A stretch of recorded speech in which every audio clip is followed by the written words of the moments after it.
बिस्मिल्लाहिर्रहमानिर्रहीम। अस्सलाम वालेकुम प्यारे बच्चों, welcome back to the maths lesson. I am your maths lesson teacher miss Sadaf और आज है हमारा यूनिट नंबर 11 का लेसन नंबर 2।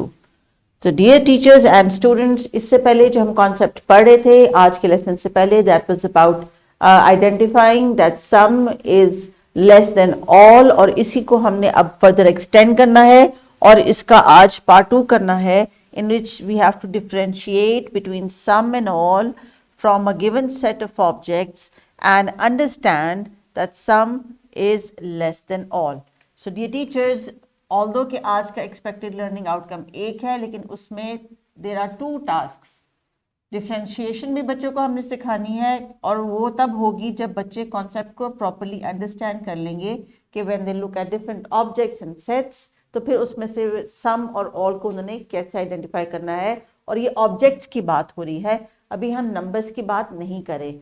आपके ईएलओ में क्लियरली मेंशन है कि ऑब्जेक्ट्स यानी डिफरेंट ऑब्जेक्ट्स अब आपके पास इस लेसन को एग्जीक्यूट करने के लिए होने चाहिए, जो टॉयज की शक्ल में हो सकते हैं या क्लासरूम में जो डेली मटेरियल आप यूज करते हैं, colours, pencils, erasers, copies, books, वो भी आप यूटिलाइज कर सकते हैं। But this is an ECCE classroom, तो इसमें टॉयज का, प्लेडो का होना, पेंट्स का, पेंट ब्रशेस का होना और मुख्तलिफ ऐसे रिसोर्सेज का जो कि लो कॉस्ट नो कॉस्ट है उनका होना ज़रूरी है, because that is all a part of learning and mostly mathematics in ECCE is based on learning concepts through using different concrete objects.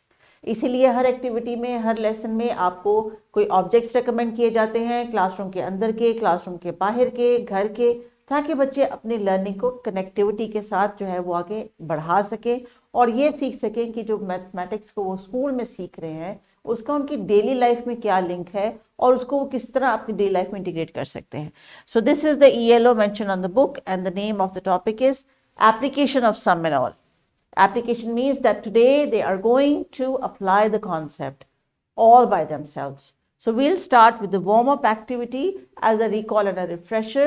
जब हमने understand किया था dear students that all and sum, what is the difference? If you remember, हमने marbles वाली activity की थी जिसमें हमने कुछ objects को sum and all के context में understand करने की कोशिश की थी कि जब सब चीज़ें, आपकी तमाम चीज़ें एक तरफ होती हैं तो वो ऑल में आती हैं, like all of the butterflies, और उसमें से कुछ बटरफ्लाइज जब उड़ के एक साइड पे अलहदा हो जाती हैं, then we use the word some, कुछ butterflies.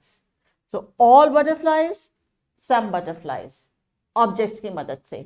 Then next is this owl has some candies in his ball and this owl has all the candies in his ball. यानी सारी इसके पास मौजूद थी and he gave some, it gave some to this one. So concepts understand करने के लिए teachers आपने बच्चों को concrete object देना है। इसी के लिए जो टास्क एक्टिविटी इंडिविजुअल आज अवेलेबल है उसमें they are going to draw on their own. तो टीचर्स, अगर आपको लगता है कि बुक की एक्टिविटी करने से पहले अगर आप इनको ऑब्जेक्ट्स के साथ इस कॉन्सेप्ट की जो है वो एक रिव्यू देना चाह रही हैं या प्रीवियस लेसन की एक्टिविटी दोबारा दिखाना चाह रहे हैं, टोटली अप टू यू। अगर बच्चों को आप बुला के कहें कि आप वो टेबल पे आ जाएं in front of the classroom और ग्रुप्स में वो सम एंड ऑल की डेमोन्स्ट्रेशन दे ऑब्जेक्ट्स के जरिए, इस तरह कॉन्सेप्ट भी रिफ्रेश हो जाएगा, बच्चों का नॉलेज भी जो है वो आपस में शेयर करने से बढ़ जाएगा and then they will have a clear picture of how to understand sum and all. Now the activity given in the book says that you have to draw candies here. तो instructions हैं आपके लिए teachers. Write the words sum or all with the given pictures. Draw some round candies in jar number 1 and all square candies in jar number 2. Color some of the candies yellow in jar 1 and color all the candies in jar 2 red. So this is a suggested activity जिसको उन्होंने book में perform करना है, but this performance must be done after practicing the concept multiple times with concrete objects in the classroom. So teachers, इस video को यहीं पे आप 5, 7 मिनट, 10 मिनट जितना आपको टाइम रिक्वायर्ड है अपनी क्लास के मुताबिक पॉज कीजिए, बच्चों से ऑब्जेक्ट्स के थ्रू सम एंड ऑल का कॉन्सेप्ट करवाने के बाद then leave this task, give this task to them to complete and then come back for the next activity. Dear students, जब आपने ये टास्क कंप्लीट कर लिया जार की एक्टिविटी का, तो आई होप कि आपको सम एंड ऑल के वर्ड्स को इस्तेमाल करना और ऑब्जेक्ट्स के थ्रू उसको एक्सप्लेन करना भी आया होगा। For example some books are more interesting than all the other books available in the library. So try to use short sentences and try to use these words in terms of mathematics to explain what you have learned. इसी चीज़ को further enhance करने के लिए एक practice worksheet भी है जो आप घर लेके जाएंगे. You are going to look at this worksheet.